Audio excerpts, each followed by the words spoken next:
This mini program is designed to help with pain that you may experience sort of near the bra strap in between the shoulder blades, which often is because shoulders are pulling forwards because of tight pecs, tight teres minor. It's this little muscle that joins from your shoulder blade through your shoulder cavity and onto the front of your arm. And then that also can mean that then you get a tight Levator Scapulae, which is the muscle that attaches to your shoulder blade up here, and then it attaches up into the base of your skull.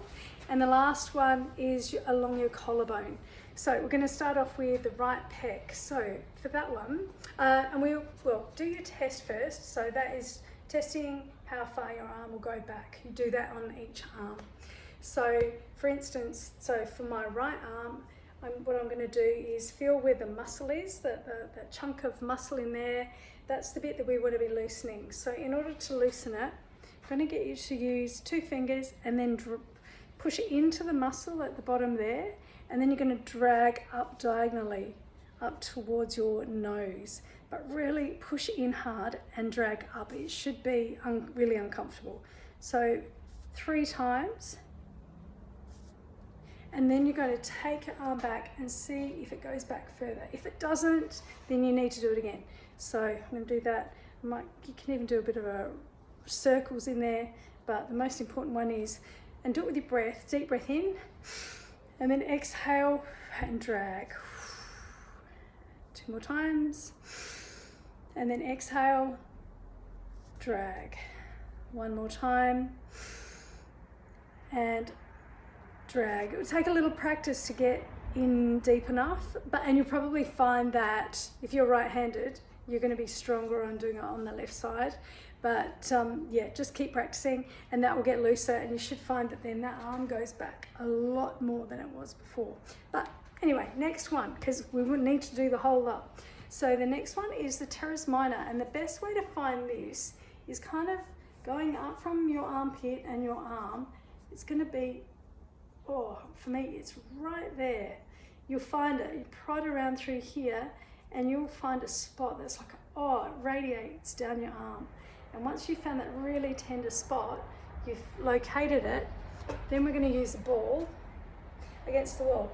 I recommend a smooth ball, and preferably something that's really dense, that doesn't have a lot of squish to it, so you can really get in there. Find that spiky balls, you don't get enough surface area to really get into this spot, because the spot you're talking about is probably about the size of a 5 to 10 cent piece. And when you find it, just rolling over it, locating it, breathe. So deep breath in, exhale, really push into that spot, maybe come off of it a little bit, do it a couple more times, deep breath in, exhale, really lean into it. You really know you're on a trigger point spot, or when you feel that radiating pain. So it's not just in the spot, you feel it might shoot down your arm, shoot up through to your neck. And release, we'll do 1 more time. So you're only holding it sort of intensely on that spot for about 5 to 10 seconds. 1 last time, 1 spot, there it is, and then push. 3, 2, 1, and then relax. Okay, all right. Again, you can test. Does that feel freer? Is that less sort of pulling up through your shoulder? Okay, then we've got your collarbone to do.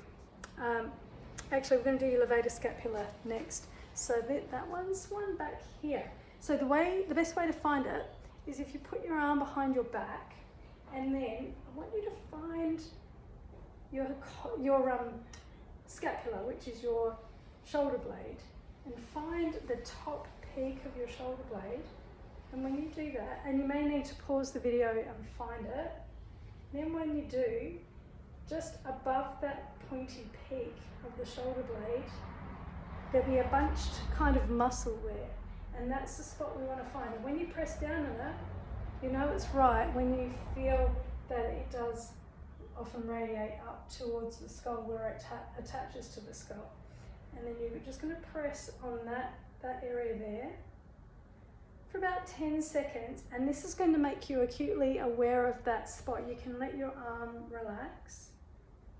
And then a way of getting into there, maybe a bit easier, is then once you know that spot, is that you can use the ball to then roll right on that spot and then push inwards and hold for 5 to 10 seconds.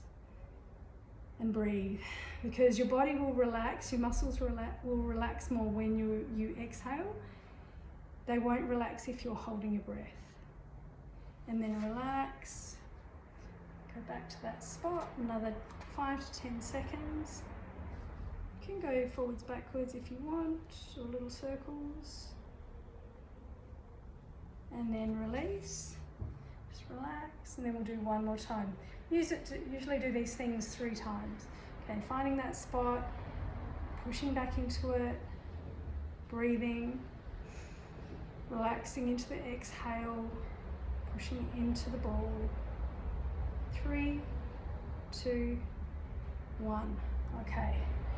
Right. And then again, we're just loosening that up and rotating it to help all the muscles rearrange themselves.